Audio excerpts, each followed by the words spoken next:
A paz de Cristo, você está no canal do YouTube do pastor Osemar Almeida. Hoje vamos falar sobre permaneça na presença de Deus. Tá? O assunto de hoje é esse. Não saia da presença de Deus. Ah, pastor, eu sou obrigado a ser crente? Não, não existe obrigado. Mas olha, eu tenho hoje uma orientação para você. Permaneça. Eu vou te explicar por que é melhor você permanecer. Pastor Osemar, eu aceitei Jesus Cristo, eu fiquei na igreja um tempo, mas aí eu me desiludi com alguma coisa e resolvi me afastar. Olha, digo para você, é melhor você permanecer na presença de Cristo. Vou te provar hoje por quê, tá? Então esse vídeo de hoje é para isso, para te provar que você, na presença de Cristo, é muito melhor do que você se desviar, do que você desistir do Evangelho. É muito perigoso, tá? Eu não estou aqui para te colocar medo, eu estou aqui só para te revelar o que a Bíblia diz. Você vai ver que pastor Osemar não está te colocando medo, não, nada disso. É apenas um aviso, é uma revelação bíblica, e depois desse vídeo você vai falar assim, realmente, e eu vou voltar para a casa do Senhor. Se você teve problema lá com a igreja A, B ou C, tá? Ah, pastor, eu sou obrigado a voltar para essa igreja? Não. Você tem o dever de permanecer na presença de Deus, de Cristo, tá? Se você, por alguma razão, não se sente bem lá naquela igreja que se aborreceu, né? O ideal é você voltar lá, tá? Se foi a sua culpa, você volta lá, pede perdão. Se tiver que sair, você sai numa boa, explica lá o seu líder, ora com ele, olha, estou saindo por causa disso, mas eu vou estar em outra igreja. Explica direitinho para não ficar assim uma coisa mal falada. Faz a sua parte, tá? Faz a sua parte que Deus vai te honrar. Então, hoje você vai entender o seguinte, é melhor eu permanecer na presença de Deus. É melhor permanecer na igreja do Senhor, em comunhão com os irmãos, ouvindo a palavra, fazendo a obra de Deus, porque sair da presença de Cristo, sair da presença do Evangelho é perigoso, é furada, tá? E Jesus falou sobre isso, tá? Jesus falou sobre o retorno dos espíritos malignos na vida de uma pessoa. Ele deixou registrado em Mateus capítulo 12, versículo 43 até o 45, tá? E deixou também em Lucas capítulo 11, versículo 24 até o 26. Então Jesus usa, tá, essa ilustração para ensinar sobre o perigo de um coração vazio e desprotegido espiritualmente, ok? Então, para você entender isso, porque quando estamos na casa do Senhor, em comunhão ali com a igreja do Senhor, nosso coração está cheio da palavra, está cheio dos louvores, cheio das orações. Eu vou falar com você hoje sobre, baseando no livro de Mateus, capítulo 12, tá? Versículo 43 a 45. Quando o próprio Jesus Cristo falou assim, olha, quando o espírito imundo, ele sai do homem, ele anda por lugares áridos, procurando repouso, porém não encontra. Por isso, o demônio diz, voltarei para minha casa, de onde eu saí. E ao chegar, encontra desocupada, varrida e ornamentada. Então vai e leva consigo outros 7 espíritos piores do que ele, e entrando, habitam ali. E o último estado daquele homem torna-se pior do que o primeiro. Assim também acontecerá a esta geração perversa. Aqui, nós já vemos aqui a revelação do próprio Cristo dizendo que tem espírito imundo pior, um pior do que o outro. Todos são ruins, mas tem alguns que são mais ruins do que os outros. É isso que Jesus está dizendo. Olha, então ele vai e leva consigo outros 7 espíritos piores do que ele. Olha só. Então ele pede ajuda a outros demônios que são mais maldosos do que ele. Aí você entende como é que é complicada a vida de quem se desvia do Evangelho? Para quem um dia já bebeu da água pura do Evangelho, para quem já se alimentou do pão vivo que desceu do céu, Deus abençoou, Deus livrou, Deus tirou todos os vícios, Deus deu uma família, Deus deu um trabalho, deu uma saúde, deu um ministério, e aquela pessoa ela vai e abandona aquilo e volta para o mundo e prova de coisas pecaminosas. Já viu como é que é complicado isso? Jesus está dizendo que todos os demônios são ruins, mas tem demônio um pior do que o outro. Olha só que coisa incrível isso. Jesus fala, olha, o espírito imundo e o retorno, ele retorna. Jesus fala sobre o espírito maligno. Quando ele é expulso, a igreja ora, o pastor ora, o ministro do evangelho ora, o irmãozinho ora, a irmãzinha ora, e o diabo vai embora. O diabo vai, porque o poder de Cristo é superior aos demônios. Aí ele sai daquele corpo, sai daquela vida, sai daquela mulher, sai daquele homem, sai daquela criança, e ele vaga por lugares áridos. Árido é um lugar seco, lugar tenebroso. Mas o diabo lembra, mas vou voltar lá para aquela vida que eu saí. Vou voltar lá. Aí o diabo volta, Satanás volta. Quando Satanás volta, ele encontra o coração daquela pessoa desocupado, varrido e ornamentado, ou seja, limpo, porém vazio de Deus. Ele volta com 7 outros espíritos piores. E a situação final é pior. Olha só que interessante. O estado da pessoa se torna pior. Pior porque o coração permaneceu vulnerável, sem estar preenchido com o Espírito Santo. Então Jesus está dizendo que há uma necessidade de não apenas abandonar o pecado, de não apenas parar de fazer, de não apenas parar de se drogar, de beber, de cometer o pecado sexual, ou o pecado de roubar, ou o pecado de mentir, ou seja lá, o pecado de trair, seja lá qual for o pecado. Não basta somente abandonar, mas a pessoa tem que abandonar e preencher a vida com as coisas de Deus. E as coisas de Deus, você só encontra na casa de Deus. Você, quando quer comprar uma carne, tem que ir no açougue. Quer comprar um pão, tem que ir na padaria. Quer comprar um medicamento, tem que ir na farmácia.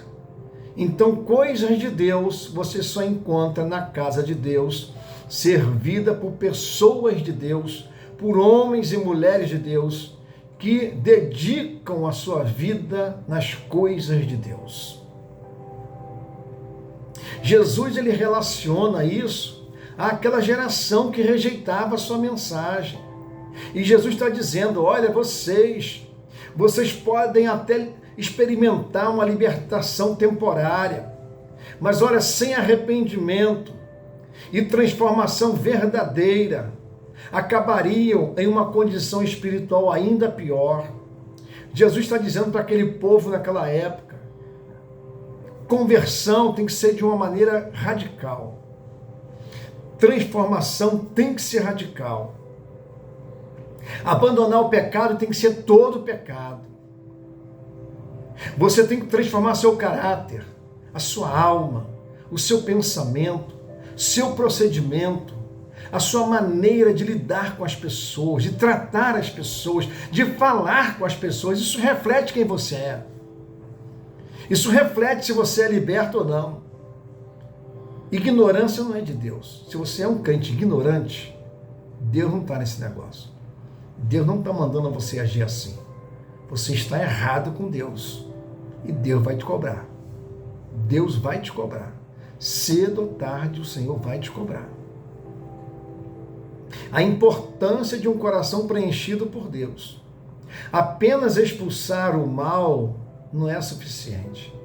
É necessário permitir que Deus habite plenamente nesse coração. É por isso que o apóstolo Paulo, no livro de Efésios, capítulo 5, versículo 18, apóstolo Paulo fala para os crentes de Éfeso: gente, enchei-vos do Espírito. E enchei-vos do Espírito não acontece só de uma vez, não. Você se enche hoje, e você continua se enchendo amanhã, e depois da manhã enche mais e mais e mais, nunca vai transbordar. Esse enchimento do Espírito nunca vai chegar assim a um limite, tá bom, acabou, não.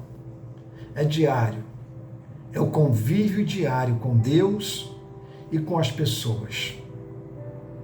Você aceita Jesus, mas você continua convivendo com crente e com ímpio. Você continua na sua empresa, lá com gente crente e com gente que não é crente. Você continua na faculdade com gente que é crente e gente que é ímpia. Mas você vai se enchendo do Espírito e vai se fortalecendo. E o seu testemunho vai falando alto. E as pessoas vão te olhando e vão falando: ei, você está transformado. Você bebia com a gente, você não bebe mais. Você se drogava com a gente, você não se droga mais. E você vai responder: é porque estou me enchendo do Espírito Santo. Eu estou me enchendo da palavra de Deus. Eu não consigo mais me drogar, não consigo mais me prostituir, não consigo mais falar as coisas que eu falava. Eu agora sou uma nova criatura. Eu agora estou cheio do Espírito Santo. Essas coisas não cabem mais dentro de mim. Eu estou liberto, eu estou liberta. Eu não provo mais dessas coisas. Eu não gosto mais dessas coisas. Olha, meu amigo, eu continuo sendo seu amigo, mas essas coisas que você faz eu não consigo mais fazer. Oh, aleluia. Enchei-vos do Espírito. Uma vida neutra é um convite para Satanás voltar. Não podemos apenas remover o pecado. Precisamos substituí-lo com a presença de Cristo e da sua palavra. É um perigo a neutralidade. A pessoa que diz: não, eu não sou nem de Deus, não sou nem do diabo. É um convite para Satanás vir com 7 demônios piores e invadir a vida dessa pessoa. Porque o diabo, ele invade, ele mete o pé na porta e entra com as suas oferendas. Jesus não. Jesus bate a porta. Eis que estou à porta e bato. Se alguém ouvir a minha voz e abrir a porta, eu entrarei, cearei com ele e ele ceará comigo. Apocalipse capítulo 3. Proteção espiritual. A proteção contra o retorno dos demônios está em permanecer em comunhão com Deus, na oração, na leitura da Bíblia, na vigilância, na comunhão com os irmãos na igreja, estando ali jejuando e orando e sendo fiel a Deus, aos dízimos, às ofertas, ao trabalho da igreja, sendo fiel em todos os aspectos.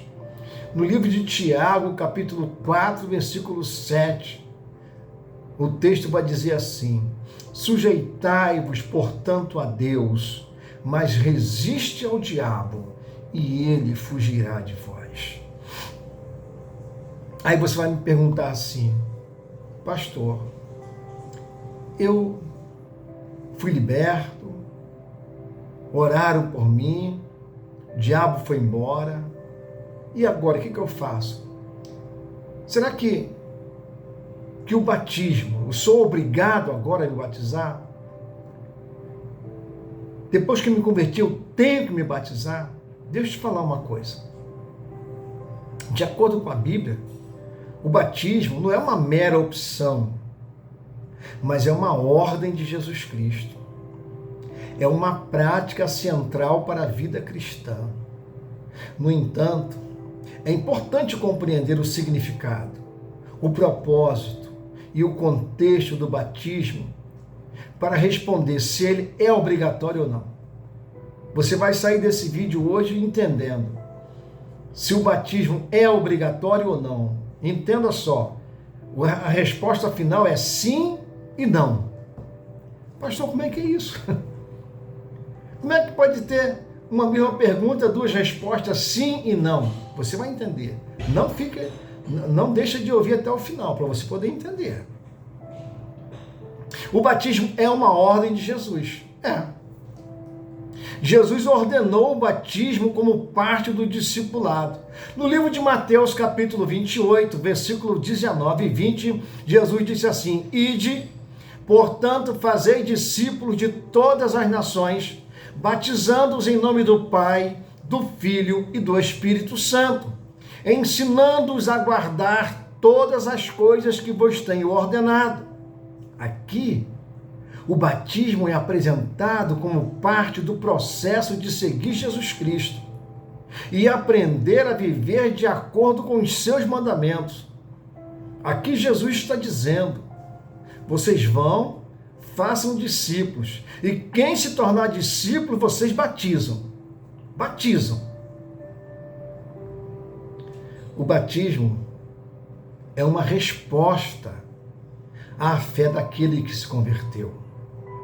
O batismo é um ato de obediência e uma expressão pública da fé em Jesus Cristo. No livro de Mateus, capítulo 16, versículo 16, o próprio Cristo diz assim: olha, quem crer e for batizado será salvo. Quem, porém, não crer será condenado. Olha só que interessante. Na segunda parte do versículo, Jesus não repetiu a palavra batismo, só na primeira parte. Na primeira parte ele fala: quem crer e for batizado será salvo. Olha só. Aí ele diz: quem, porém, não crer será condenado. Ele não falou assim, ó, quem não crer e não for batizado será condenado. Olha só a inteligência, hein? Olha só a inteligência espiritual aqui, hein? Olha só quando você vai fazer uma exegese do versículo e do texto bíblico. Olha que a ênfase está na fé. É a fé que é a condição para a salvação. Mas o batismo, ele é apresentado como um passo natural para aqueles que creem. Jesus não está dizendo, olha, quem não for batizado vai para o inferno, não. Ele está dizendo que quem não crer nele, é esse que vai para o inferno. É esse que é condenado à perdição eterna e ao sofrimento eterno. O significado espiritual do batismo, olha, o significado espiritual do batismo é a identificação com Cristo. Porque o batismo, ele simboliza a morte, simboliza o sepultamento e simboliza a ressurreição com Cristo. Quer ver? Romanos capítulo 6, versículo 4, diz assim: fomos, pois, sepultados com ele na morte pelo batismo, para que, como Cristo foi ressuscitado dentre os mortos pela glória do Pai, assim também andemos nós em novidade de vida. Olha que coisa linda! Como fomos sepultados com ele na morte, então o batismo significa o sepultamento da morte de Cristo. Cristo morreu, Cristo foi sepultado, mas Cristo ressuscitou. Então, quem se batiza em nome de Jesus, ele morre para o mundo. Ele morre para o mundo. Os seus pecados são sepultados. Aquele homem morto vai para o sepultamento, é sepultado. Por isso que a Bíblia sempre fala em sepultamento, não em crematório. Vou fazer um vídeo depois para crematório. Tem algumas dúvidas sobre isso.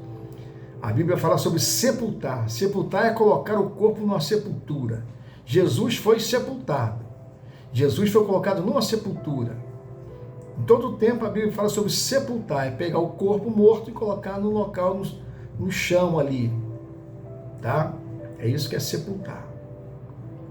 Depois eu explico melhor sobre isso num outro vídeo. Tá? Então, olha, a nova vida em Cristo. Então ele marca a transição de uma vida de pecado para uma vida dedicada a Deus. Isso você vai encontrar também o apóstolo Paulo escrevendo para a igreja de Colosso. No livro de Colossenses, capítulo 2, versículo 12, apóstolo Paulo vai escrever isso para ficar registrado. E apóstolo Paulo fala assim, olha, tendo sido sepultados juntamente com ele no batismo, no qual igualmente fosses ressuscitados mediante a fé no poder de Deus, que o ressuscitou dentre os mortos. Batismo é uma nova vida. E o batismo, ele marca essa transição de morte para a vida. A pessoa está morta espiritualmente e o batismo tem esse poder e essa força de mostrar, não para Deus, porque Deus já sabe se você é salvo ou não, mas mostra para você mesmo e mostra para a congregação, mostra para a igreja, mostra para a sua família e mostra para as pessoas que agora você é batizado, o velho homem foi sepultado, morreu o velho homem e agora nasceu uma nova criatura em Cristo. Por isso que agora você fala diferente, você age diferente, agora você tem paciência, você é longânimo, você tem domínio próprio, você não usa mais aquele termo, eu nasci assim, vou morrer assim. Isso aí foi um termo que o diabo usou numa novela há muitos anos atrás, né? Satanás divulgou isso, eu nasci assim, vou viver assim, você tem que me engolir assim, tem que me suportar assim. Não, isso é coisa do inferno, foi o diabo que disse isso, e o diabo andou espalhando isso. Mas no Evangelho não. No Evangelho é assim, você é transformado. As coisas que você fazia, você não faz mais, as coisas que você gostava, você não gosta mais, os lugares que você ia, você não vai mais, tá? Isso é nova criatura. E agora, o batismo é uma coisa tão importante que Jesus foi batizado. Mas, pastor, Jesus não tinha pecado. Para que ele foi batizado? Boa pergunta, né? Pergunta inteligente. Foi para cumprir toda a justiça. Deus viu que o batismo é uma coisa tão justa, tão certa, que até o filho dele, sem pecado nenhum, João Batista, nem queria batizar Jesus. Ele disse que não era digno nem de tirar a sandália de Cristo. Mas Jesus disse, não, João, pode me batizar, para que se cumpra toda a justiça de Deus. Em Mateus capítulo 3, versículo 15, Jesus respondeu, deixa por enquanto, porque assim nos convém cumprir a justiça. Ele disse isso para João Batista. Então o batismo de Jesus é um modelo para todos nós seres humanos. É um modelo para que o ser humano se batize em nome de Jesus. É por isso que o batismo ele tem que ser quando a pessoa tem consciência disso. E o batismo tem um significado para quando o homem tem consciência de pecado. Não, eu sou pecador, preciso de alguém para perdoar os meus pecados, e ele entende que só quem pode perdoar os seus pecados é Jesus de Nazaré. Ele pede perdão para Jesus Cristo, ele diz, Jesus, eu vou me batizar em teu nome, para a glória do teu nome, e eu vou me batizar em nome de Jesus. É por isso que quando nós batizamos as pessoas na igreja, o pastor batiza, é porque nós batizamos em nome do Pai, do Filho e do Espírito Santo. O batismo tem que ser feito dessa forma, tá? Então, é para a glória de Deus. Tem que ser em nome de Jesus. E quem confirma é o Espírito Santo de Deus. Aí talvez você possa me perguntar, você conhece a Bíblia, você leu a Bíblia, existem casos específicos na Bíblia. Pastor, o senhor pode dizer assim, algum caso específico? Tá, todo mundo sempre toca nesse assunto. Lucas capítulo 23, versículo 43. Pastor, o ladrão que foi crucificado ao lado de Jesus recebeu a promessa de salvação sem ter sido batizado. Como é que é isso, pastor? Jesus vem provando. E isso demonstra, isso prova. Jesus prova ali na cruz do Calvário que quem salva é a fé. É a fé. Não é obra, não é ritual, não é ser membro de igreja, não é ser pastor, 50 anos de pastor que salva, 50 anos eu sou bispo que salva. Não quer dizer que você tem 1000 igrejas comandadas por você que você vai receber salvação, não é nada disso. Nada disso. Jesus falou até o contrário, que vai ter muita surpresa naquele grande dia. Você vigia então. Se Jesus falou isso, é para você vigiar. Pastor Samuel, eu sou um líder poderoso, muitas ovelhas embaixo de mim, sobre a minha ordem. Só em você falar isso, você já está mostrando que você não está na presença de Deus, você não está na direção do Senhor. Só em falar assim, ok? Então, isso demonstra que a salvação é pela fé. Aquele ladrão na cruz, foi a fé dele que salvou. Não teve nem tempo de fazer a obra. Mas o batismo é um caminho normal de obediência para quem tem oportunidade de fazer isso. Você está vivo? Você tem certeza que você se entregou a Cristo? Você tem Cristo na sua vida? Olha, vá hoje lá conversar com o seu pastor, dizer: pastor, eu tomei uma decisão de aceitar a Cristo, e eu ouvi um vídeo do pastor Alcemar Almeida, eu entendi que eu preciso me batizar, e o seu pastor vai te orientar. Se tem algum caso que está impedindo, ele vai te orientar, vai dizer: olha, para você se batizar, você precisa fazer isso, você precisa agir assim, sua situação conjugal está assim, você precisa de tomar um conserto, ok? Então, o pastor vai te orientar. Depois que ele te orientar, vai marcar o seu batismo. Então, em casos de que alguém não pode ser batizado, é uma coisa. E quem não quer ser batizado é outra coisa. Então, quem não pode é salvo pela fé. Agora, quem pode ser batizado e não batiza, está em pecado e não tem a salvação em Cristo. É exatamente isso que eu estou te falando. Não tem, tá? Então, olha, a pessoa está no hospital lá, uma enfermidade terminal. Você pregou Jesus Cristo, a pessoa aceitou Jesus e a pessoa morreu no leito, a salvação está certa. A pessoa aceitou Jesus Cristo hoje e uma situação, um acidente amanhã, a pessoa morreu, a salvação está em Cristo, está certa, confirmada, tá? Porque Deus julga o coração e a fé, e não a circunstância. Agora, você se converteu e você não tomou a posição de se batizar, você está em pecado. Concluindo, eu vou dar a resposta final. Eu disse para você que a resposta: o batismo é obrigatório? Vou responder sim e vou responder não. Pastor, também tá. Vamos lá, pastor. Olha, sim, é obrigatório. Como obediência a Cristo. É para quem tem a oportunidade. O batismo é uma expressão de obediência e não uma simples opção de vou batizar e não vou batizar. Não é uma opção. Você tem a oportunidade, você tem que se batizar. E a resposta não. Não é como condição absoluta de salvação. A salvação é pela graça, por meio da fé.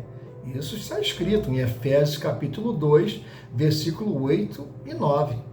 Mas o batismo é o próximo passo lógico de obediência para os que creem em Jesus Cristo.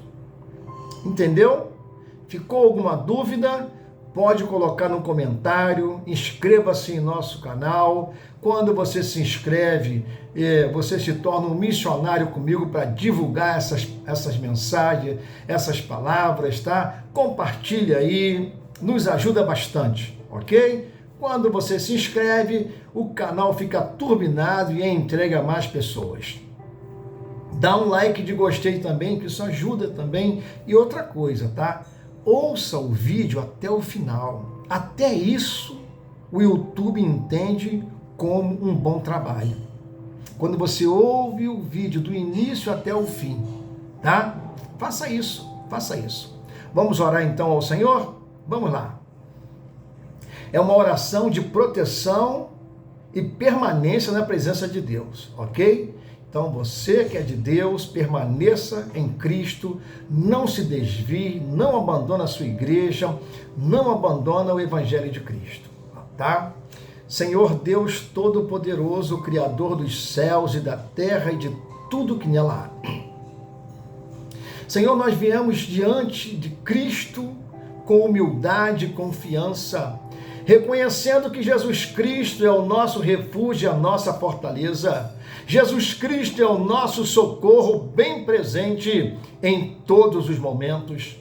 Ó Deus querido e amado, nós te agradecemos por tua fidelidade e por teu amor que nos sustenta a cada dia.